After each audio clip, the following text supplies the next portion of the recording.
I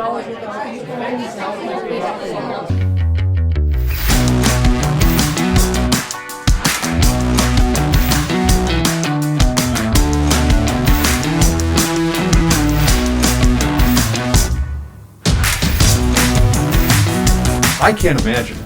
I mean, I tried to here, but I can't imagine the identity crisis. Well, that's exactly it.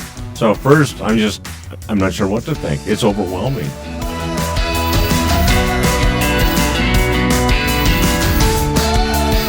So, Randy, you've got a very unique story, right? And maybe not so unique. I mean, based on the book, as I've gone through it, it seems that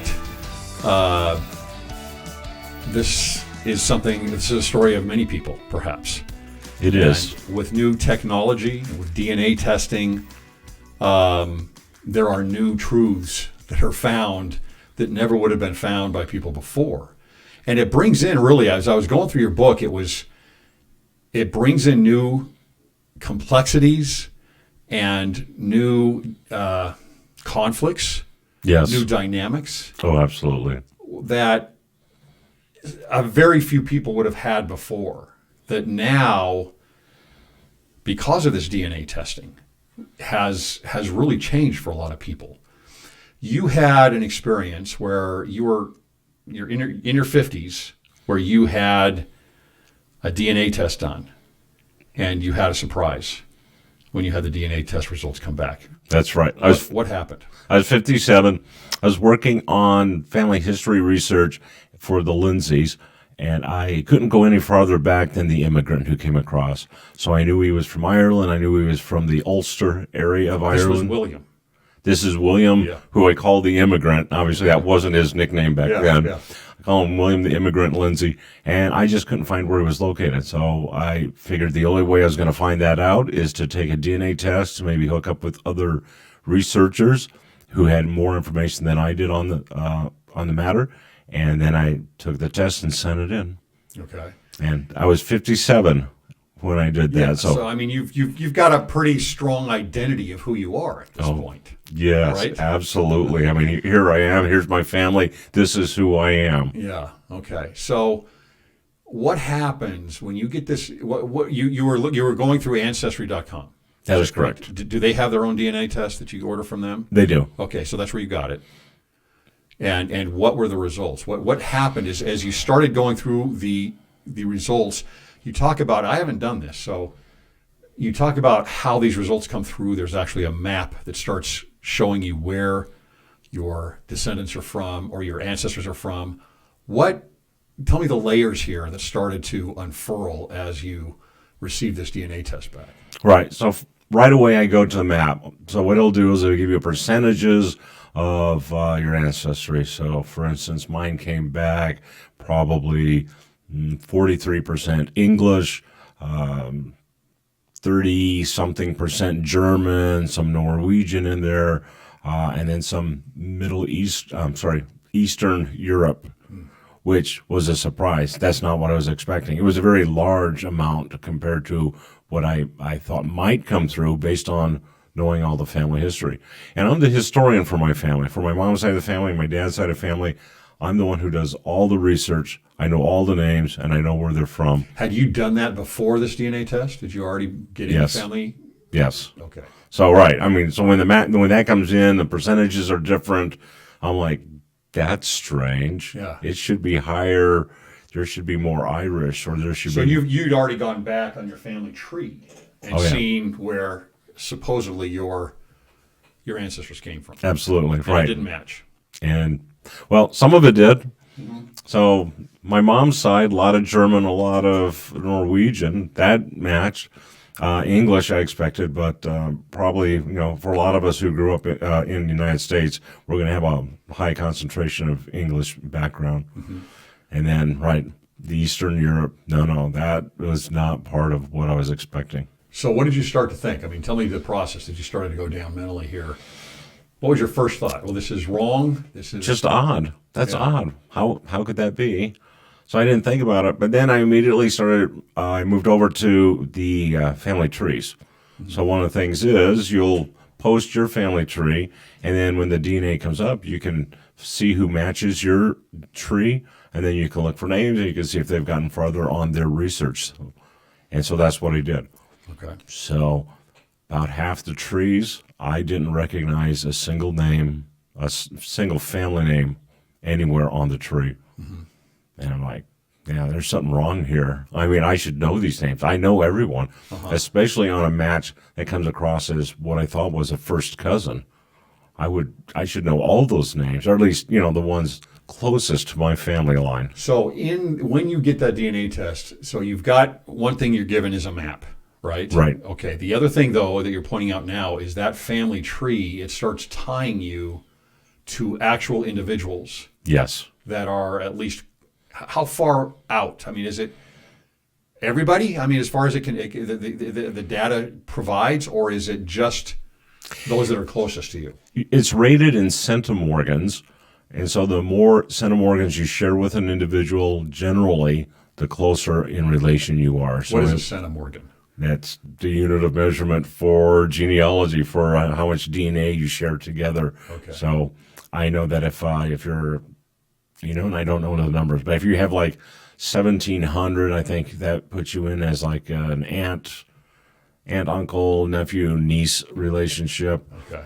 And you know what? My numbers are probably wrong. But I'm just to give you an example. Sure, If you have that much, you're looking at that, or a cousin, or a first cousin, or a second cousin, and on. And they'll trace it down to about 6 centimorgans, which means they're really far distantly related to you. Okay. So you start seeing people that should be first cousins. Right. It's telling you first cousins, and you have no idea who these people are. Right. Well, actually, it's actually said close relative to first cousin, but the only thing that registered when I looked at it first was first cousin. Okay. Because it wasn't a first cousin. No, it was a brother. Wow. It was a half brother. A half brother. Okay. So you see this. So then, what starts going on in your mind? Where do you go for the? I mean, obviously you're intrigued. You're maybe, what's wrong here? I got to figure this out. Oh, I was angry. You were angry. I was angry. Ancestry messed my test up. I was so angry. I got hold of them and I told them, you messed up my kid. I am not related to these people. And I got a response that, no, we did not make a mistake. You may want to consider other options at this point. On other options on your thinking. You may want to think that maybe these people are really related to you and figure out how. Okay, so what was your response to that? Like, oh, they're wrong. They're just making excuses because they're a big company. They don't want their reliability brought into a question. And of course, they're just going to tell me that. Mm-hmm. So what did you do next? I didn't do any family history for a couple of weeks. Okay. Until I got an email or a message through Ancestry. And this lady says, I think maybe you could be my brother. And I'm like, no, you're a crazy lady. You're not my sister. I know all my family. And she sent me a picture of our biological father from high school. And I just couldn't deny it anymore. That was him. Oh, my goodness. Yes, he looks so much like me when I was at that age, too. Okay. So you see the pictures from someone who says they're your sister. Right. I mean, what do you start? I mean, again, I can't imagine it. I mean, I try to here, but I can't imagine the identity crisis. Well, that's exactly it. So first, I'm not sure what to think. It's overwhelming. It's horrible. Because I have this view of family. I had this idea of this is my family. This is where I belong in it. These are the people who belong to me. And then all of a sudden, that changes. All those people still belong to me, but now I have a whole new family. And I'll tell you the one that bothered me the most was I don't like the term half-sibling. Mm-hmm. And so I'm the oldest. So now I have the siblings I grew up with, a brother and 2 sisters. So those are now half-siblings. And then in my family in New Jersey, the new family with my biological father, I have a sister and 2 brothers. So they're half-siblings. Mm. And it feels weird. You feel, it's wrong to think that, but you feel like you're only half a sibling. You only half belong to them. That it's not as strong or good of a connection as a family that you grow up with full siblings that share the same parents. Yeah, because you're, in a sense, I mean, you're the only child of your biological mother and father. Right. I am a subset all to myself, and at first you're wondering about it, or at least I am wondering about it and thinking about it. I'm like, right, do I only matter half as much? What does it mean? And so, yeah, you definitely ponder about it, you think about it, and you feel that at first. And I would say that, it's just not true. So this is something that really I wanted to talk about.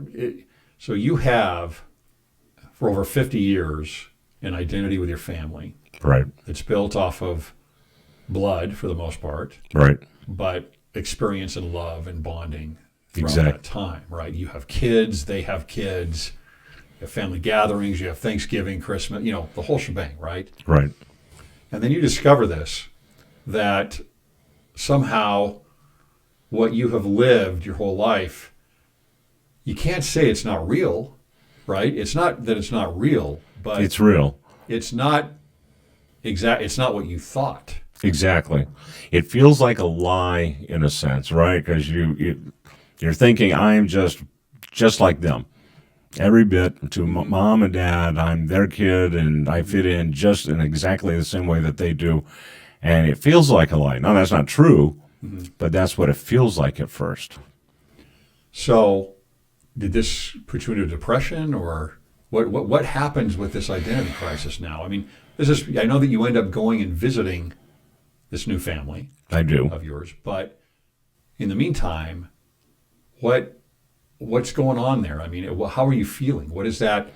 How does that? I mean, how does that affect what you think about yourself? I mean, even your own kids and etc. Well, this is a second marriage for my wife and I. And so I'm in a situation where I have a child from the first marriage. Mm-hmm. I have her children. We have children together, and we have 2 adopted children. So I was fortunate to be able to look at the situation from that point of view. And so I have these children, and I love my children, and it doesn't matter as much where they came from, whether they were from, my first marriage or with my wife together, or whether they are the adopted children. I love them. And so I did have that to draw on. Okay. So that I knew from my own experience that, you just love your children, and it doesn't matter their origin. Mm-hmm. So that helped. For me, I wasn't so much depressed. Well, I was depressed. I loved the idea of being a full brother, right? But I don't know that I would really say depressed as much. I was more worried about how I was going to tell my dad that I grew up with and my siblings that I was only a half brother and that I wasn't my dad's biological son. I was worried about that. So how did that go? Good and bad. So they were great. They said, we don't care. It doesn't matter to us. Mm-hmm. You've grown up with us. You're still our goofy brother. Or, my dad didn't say that. My dad just said, yeah, you're still my son. I've always loved you. I love you still. It doesn't matter. In fact, my dad said, what a hoot. But they had a nickname for you growing up. Oh, yeah, the Milkman's son. The Milkman's son. Why was that? Because I don't look like them. Okay. So my siblings are thin and blonde and pale-skinned, and I am not. I had dark hair when I had color in my hair, and I'm hefty, and I'm better with the sun. I can sit out in the sun all day and not get sunburned, whereas all the rest of them, they get horribly toasted in the sun. Okay, so there were differences there. Yep. Yeah. So you end up telling your siblings, and what was their reaction? They laughed. Okay, so let's specify exactly what's happening here. Basically, your dad is not your biological dad. Right. Right. How did that affect you? I mean, if they laughed about it, I mean, they've kind of jested a little bit with you that you're the Milkman's son, but it made me mad. It made you mad, sure. Of course. While they think it's very funny, all these years to call me the Milkman son, it hurts my feelings. Mm-hmm. It makes me feel that I don't fit in. They're pointing out my differences from them and how I don't belong. To them, they're just teasing with me like siblings do. So when they laughed, when it came true, and then I'm like, what's so funny? That's not funny. They're like, it is so funny because it's true. It turned out to be true. That makes it even more funny than when we just used to tease you. I'm like, no, it makes it worse. So it upset me that they thought that was still funny. But they would say, it doesn't matter. It's funny because it turned out to be true, but it doesn't change how we feel about you. All this does is give you more family.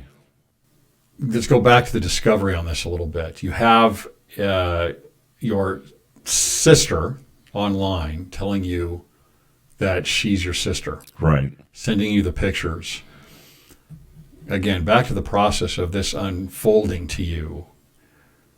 When you saw the pictures, is that when you knew that you had, or was it like, okay, this looks like it might be true? I mean, when did you really know? The picture of my dad in high school, when they sent that to me, I just couldn't deny it. There was just such a strong resemblance. Obviously, this had to be my biological father.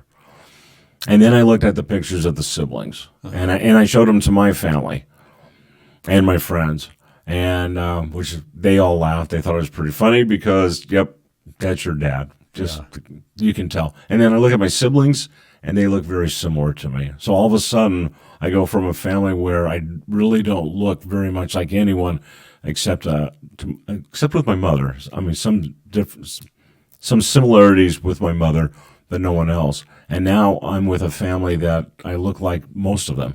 Good. All these years, I kind of felt out of place. I'm the odd one. I act differently than the rest of them. I look differently from the rest of them. I always did feel kind of out of place. And to finally be connected with a family where I look like the rest, that felt really good. Okay. So now you're in a position where you've got two families? Is that the way you look at it? I do. Okay, so you have two families. You correspond with your new sister. I do. And then with a new brother.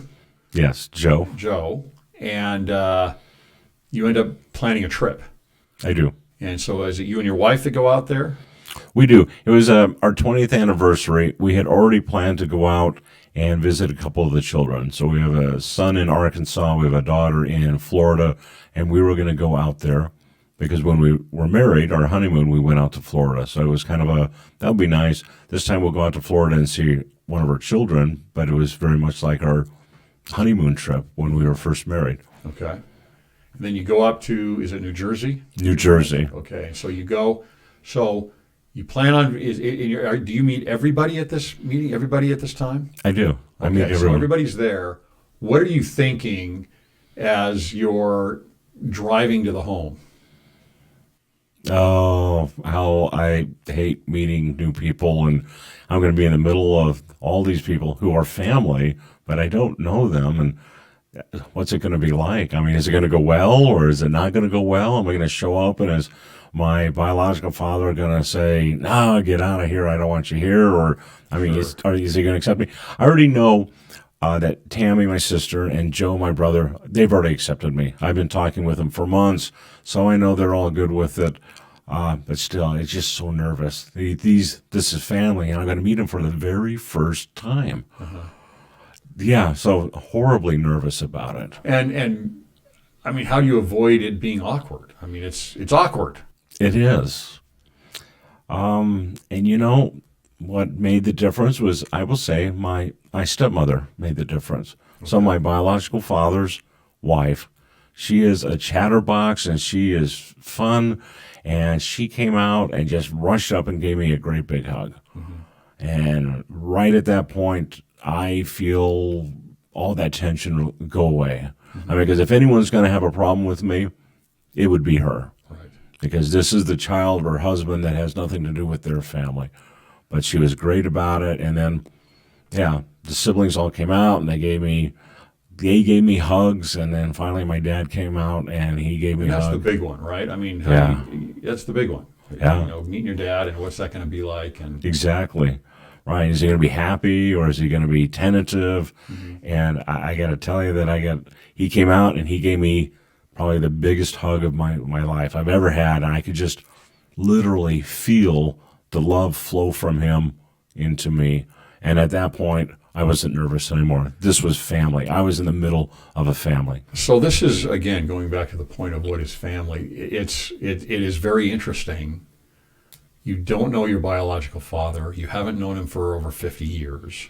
You didn't know he even existed. Right. And yet, there is an intrinsic feeling that could give either elation or insecurity with meeting him Yes. and being accepted by him, even though he had nothing to do with bringing you up. Right. Why do you think that is? I personally think that there is a bond that goes well beyond what we think. I mean, so I do talk about loving my stepchildren as my children and our adopted children as our children, but I think that there's also a bond that we are just naturally driven to find family if we don't know them, meet them, get to know them. There's just that bond that is a part of us. It's a natural part of us that we can't escape. So, at this point, then, Randy, how would you define family then? Family is those we love and who love us. I mean, it's just that simple. It doesn't get more complicated than that. All that worry about, are they half siblings, or are they stepchildren, or are they adopted children, that doesn't matter. What matters is that you love them and they love you. Okay, so, and that's your experience with the dad that brought you up, Correct. right? But that's the opposite experience of what your biological father was. I mean, now it's different, but before you met him, it was the opposite, right? It was, I have no love for him. He has no love for me, as far as, because there's no knowledge of it. Right. And there's no experience together. There is no known bond. Maybe there is some other bond that you're saying that we don't know. But you have then I'm looking at, do you say your two dads? I don't know. I called the man who raised me, I call him my dad, and then I call my biological father, or usually when I'm talking to people. But when I'm out there and I'm talking with him, I just refer to him as dad. And when I'm talking with Tammy and Joe and the rest of them in New Jersey, I just refer to him as dad. Okay, so you have these two examples of a father that raised you and loved you and brought you up. That is your dad. Right. I mean, how do you not have that? That's your dad. He is my dad. And yet you have a biological father who is also My dad. your dad. Right. So And so when we talk about what is family, and what does that mean, I just think it's very interesting that the biological side, it almost, and I'm not saying it's more important. It's not more important. I mean, the most important thing is the love. Really, honestly, it's the most important thing. But there's something there. Oh, there is. There is something there from the biological side that drove you to want to meet the family, that drove you to want to be accepted by them, even though there was no experience between you. And no other bond except a physical bond that you found out. Right. I think that there's more of a bond maybe that we just don't understand. It's definitely a bond there. Maybe it's a bond that transcends our experience just here. So maybe I can kind of give an example of that. So, yeah, so my dad who raised me, I learned many things from him, right? He taught me my values, work hard and do the right thing and treat people well. So all these things I learned from him, from my experience in spending time with him. He's a great storyteller, so I also learned my storytelling skills from him. Mm-hmm. But then I go and I meet my biological father in New Jersey, and I find out that we have so many similarities. I mean, so here's a man that I have never seen, never seen before that in time, never imagined that he was there, and there are so many traits. Talking with the family out there, and I find out that when he was young, he used to draw pictures of aliens and monsters and dinosaurs. That's what I used to do when I was little, right? And it was odd for me in my day and age to have a kid doing that. I can only imagine what it was like for him during, when his period when he's growing up. That had to have been even more odd. So I've got this similarity. And then I find out that he does some writing. So what he'll do is he'll read through the Bible, and he'll write little take off what he takes away from the scriptures in the Bible. He'll kind of rewrite and put a little pamphlet together on that. And all of a sudden, I'm seeing that my journey as a writer stems from both of them. So I get this storytelling ability from the dad that raised me, and I get the actual interest in wanting to write from my biological father. Because my dad raised me, has no interest in writing a book. Would never write a book, and doesn't have the skills to do it. Amazing storyteller. So vocally, an oral story, he's awesome, right? And so, I'm a blend of both of those.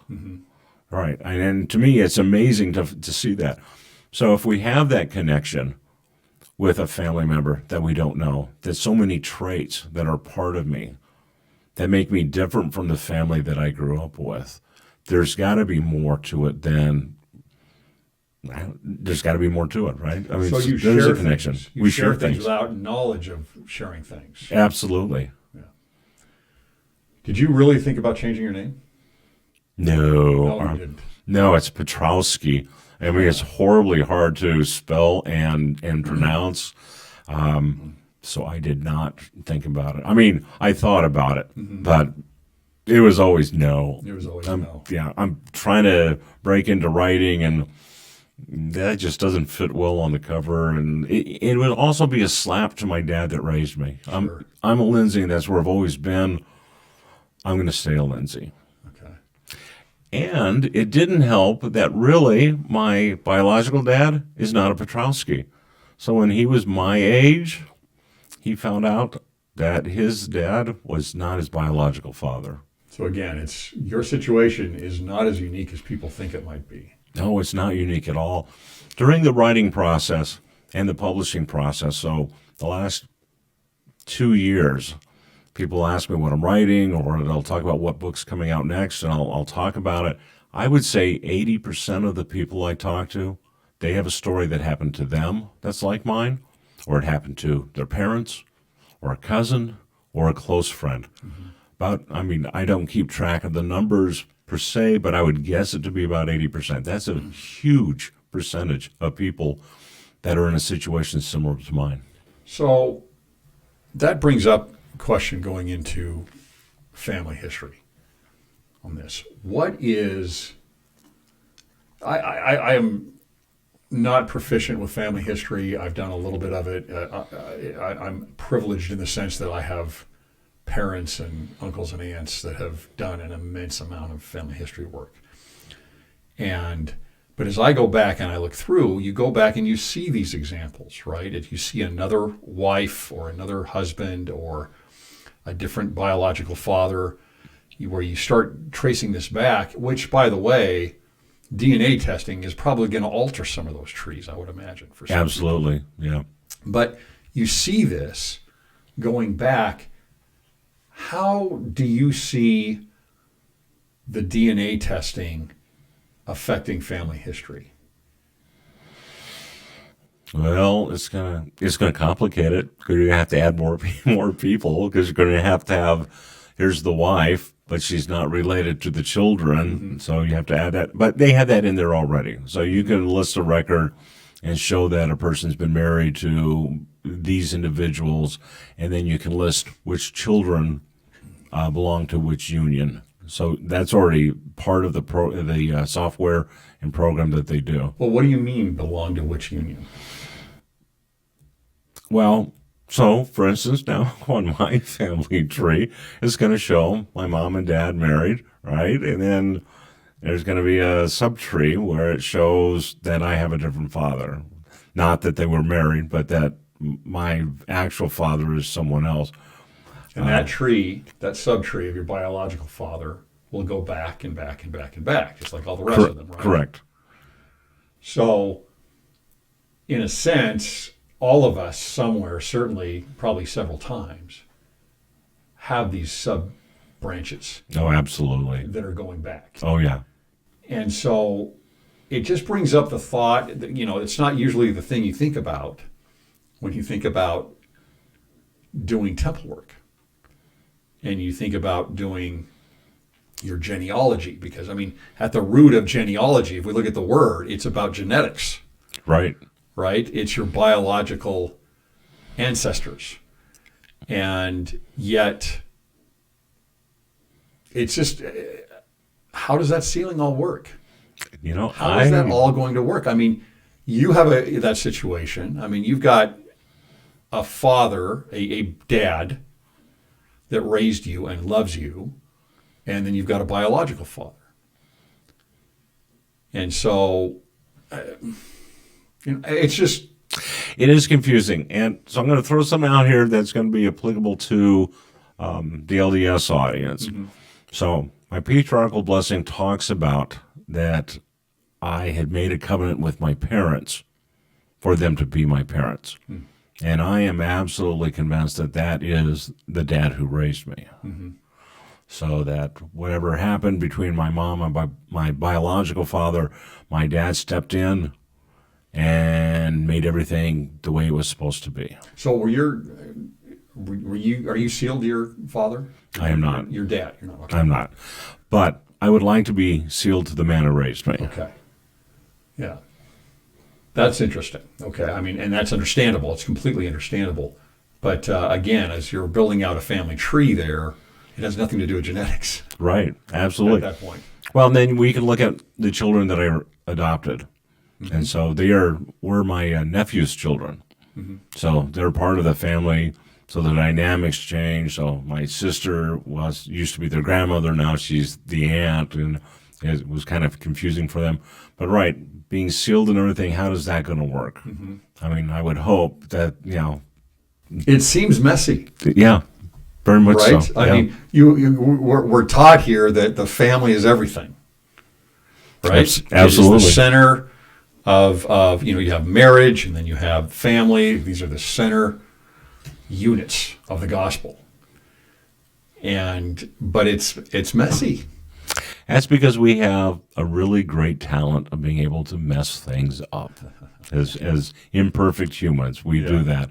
We had a perfect plan coming down, and it just did not survive contact with the enemy, as they so say. Well, maybe it's part of the plan, though, in a sense. I don't know. Maybe it's a matter of, look, genetics are important in some ways. We have the whole talk about the tribes of Israel and Manasseh and Ephraim and Judah, etc. But in the end, right, as far as gathering Israel, it's bringing everybody in. Right. And maybe that is kind of a parallel to a family unit, right? In God's family, looking at everybody, you're bringing in the Gentiles, you're bringing in the Jews, you're bringing in the lost tribe, you're bringing everybody in. So maybe that's a parallel to some degree.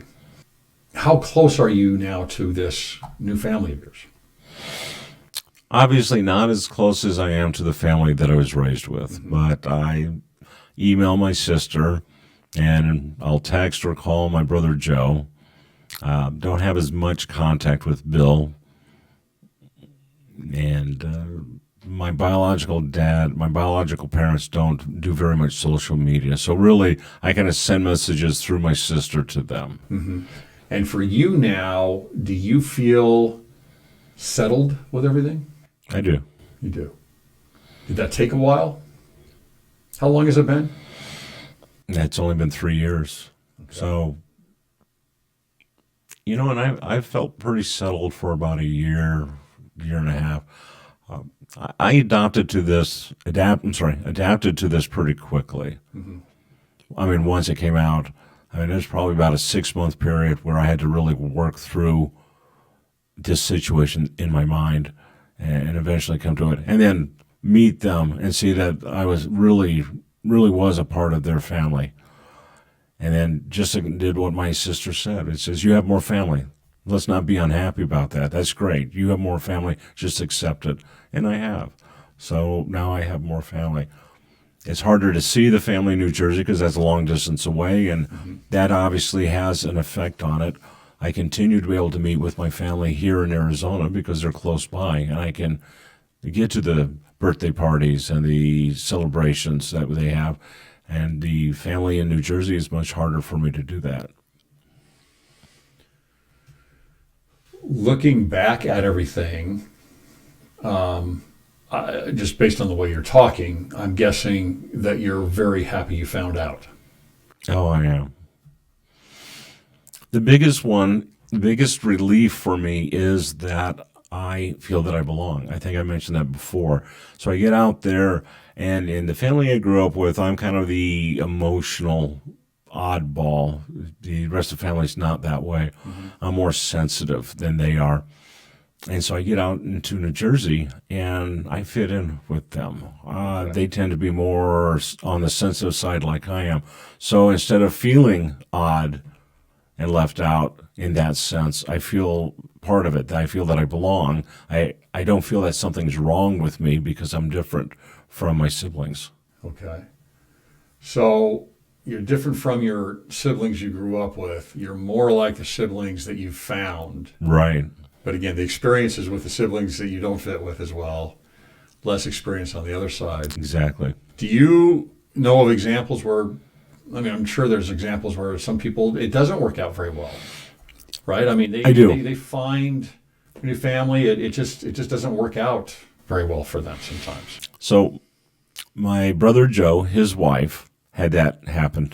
So when I was out in New Jersey, I discovered that. We're talking, and she brings up her own experience, which is that she found out probably about 14 that the person, which is 14 years old, that what she thought was her dad was not her biological father. And that person was not kind to her, and then she looked for her biological father, and he didn't want to have anything to do with her. Mm-hmm. So that was not a good situation. It was very tough for her. And for her, she found family with my brother's family. I mean, our family. So the Petrowskis. When she married my brother, she became part of a family, and that's her family, and that's who she identifies with now. So through marriage, she now has family. Yeah, well, like I said, I mean, sometimes I think that's going to work out really well. Sometimes it might not work out so well. It's kind of like when you met your dad. I mean, what if he didn't handle it very well? What if it was too hard for him? Or, again, very awkward situation, at least at first, because he didn't know, right? He had no idea. He had no idea. He had come back from New Jersey, and for whatever reason, my mom did not tell him. And so he did not know. It was a complete surprise to the whole family. Uh-huh. I mean, they had known that he was in Phoenix for a while. And so it made more sense to them than it did to me, because I'm like, this guy's in New Jersey. Why would I have a dad in New Jersey? Sure. Yeah. Couple things. What would you recommend to people that go through that situation? Because there's going to be people that listen here that have either already gone through that or that will. And they discover either very close or maybe a second level family member, cousin, uncle, whatever. What do you recommend as far as how to approach that? With the understanding that not everyone's going to accept you. In those situations, not everyone's going to be accepted. They may be embarrassed by what they did in the past. But I just got back from Roots Tech, so I spent a week in Roots Tech, telling people about my book. And then the great thing about that is I hear their stories. So in the last week, I probably heard 100 stories about people who made a discovery.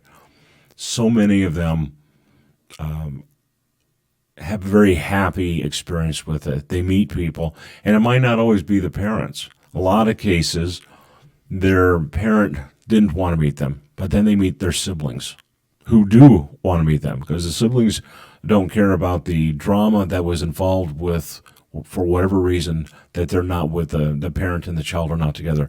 The other siblings don't care about that most of the time. So there's a great connection with family members somewhere along the line. Mm-hmm. And then there's also a sense of knowing who you are. I know who I am much better now that I met my biological father. And I don't feel odd and out of place because of that. And I think it's worthwhile for that reason as well to make sure you get to know your family. Well, isn't that a part of you being settled? Like you talked about, you're settled. Yes. You feel settled with that? Because again, that also could go a different way. But that is interesting too, because your identity is more settled. Yeah. Even though you have two separate families, in a sense. Absolutely. Right. You would think that I would just be more confused, and I would continue to be confused. But because there are people now that I can see that they have the same traits that I have, that I'm not an oddball, that has really helped me feel better about myself and settled me. So absolutely, it was totally worth it. And then also I would counsel people, take this test. I mean, is it really worth, you're worried about it. Maybe it might not turn out. Okay, it might not turn out. Mm-hmm. But do you really want to risk a great relationship with people that you love that just because it might not work out? That just doesn't make sense. I'm really glad that this happened. I wish I was in New Jersey. I'm not actually going to move to New Jersey. So if my siblings are in Arizona, I'm not going to move to New Jersey. But it would be awesome to be out there and participate in this Sunday family dinner. Because every Sunday they get together. They're in a very small town, and they have family dinner. And that would be so amazing to be able to do that every week. Mm-hmm. Getting back to this idea of family between genetics and love and experience. And it's like both matter. Yes. Both matter. It's kind of like this. What if you went and you met your father, your biological father, and he didn't accept you? See, even if the relationship was different, it's going to affect you. Right. Right? That would affect you, even though you have no bond with him. It would affect you. It would affect me. It would affect anybody. Right. I'd be sad. I wanted him to accept me. And from all the people I've talked to during the last couple of years, that's what they want. They have a biological parent out there, and I'm not saying that they want a new parent. So most of them, they have the parents they grew up with, and they're very happy, especially if they were adopted. Mm-hmm. They love those parents. Those are their parents, mm-hmm. But they still would like to meet and be accepted by their biological parents. There's an incredibly strong desire to have that happen. Mm-hmm. Why? I can't answer that one. I don't know why. It's just there. It's a part of us. It is just a natural part of us. Mm-hmm. You're gonna have to ask the Lord about that one. That is just not. That's above my pay grade. Okay. Mm-hmm. There's a lot of reasons to have your DNA tested. I definitely encourage people to take DNA testing and do that. During Roots Tech, I had a lot of people able to respond. I only had a couple ideas of why you should do that, but several people talked about it. We need to have a bigger picture. So a lot of times where people are not wanting to take their DNA testing because they're worried about the reaction, right? They're focusing on their small circle, their world, their small circle, but this affects so many people. It affects our extended family that are alive now. It affects outside our extended family. It affects future generations. We need to not be selfish about it. We need to think that this is something that's going to help a lot of people, mm-hmm. and we just need to do it. And then, keep our fingers crossed that I'll be as fortunate as mine, or that there's no surprises at all. Mm-hmm. So that's something I definitely want to tell people. I really want to encourage it. This whole journey for me has left me wanting to be an advocate for DNA testing. Mm-hmm. So everything together, I'm definitely want to encourage people to do it. And yes, it might not What's the cost on that typically? 23andMe and Ancestry.com, I mean, it's about $150 or so? Oh, no. They have sales all the time for like $50. Oh, wow, okay. I might have even seen one at $40. So that it's not super expensive. It's very reasonable. And how long does it take? Well, you order it, they send it to you, so that takes, 2-3 weeks. You spit into a tube or swab your cheek. That doesn't take any time at all. You mail it back, and when I sent it in, they talked 6 to 8 weeks. And it turned out to be more like 12 to 14 weeks. Okay. So it takes a few months. Yep. Overall, before you find out. But again, it is kind of, I think it's an important thing. And you're inspiring me to do it, and my wife. I think we need to do it. But I think it is, there's something about family history, and whether you're looking at the branches of your actual genetics or those that helped form the lives of those individuals and had that bond of love and experience with them, you can't help but find out more about yourself. Absolutely. Even if there aren't any surprises.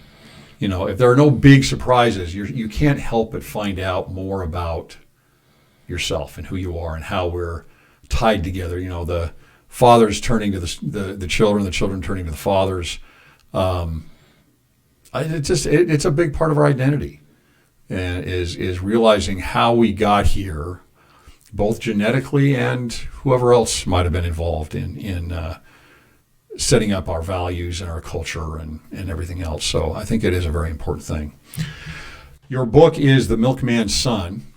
Yes. And is that out yet? It is. It is. Okay. And where can people find it? They can find it at the Deseret Bookstore. If you have one near you, you can find it on Amazon, Barnes & Noble. All the regular channels. All the regular channels. It's a pretty big distribution. Okay. Well, Randy Lindsay, I appreciate you coming in and talking to us, and good luck with the book. Well, thank you. And I'm going to go get my DNA tested. Excellent. See what I find out. See, then I have succeeded. Yeah. I wrote that book in the hopes that I could convince people to do that, and if I can affect one person,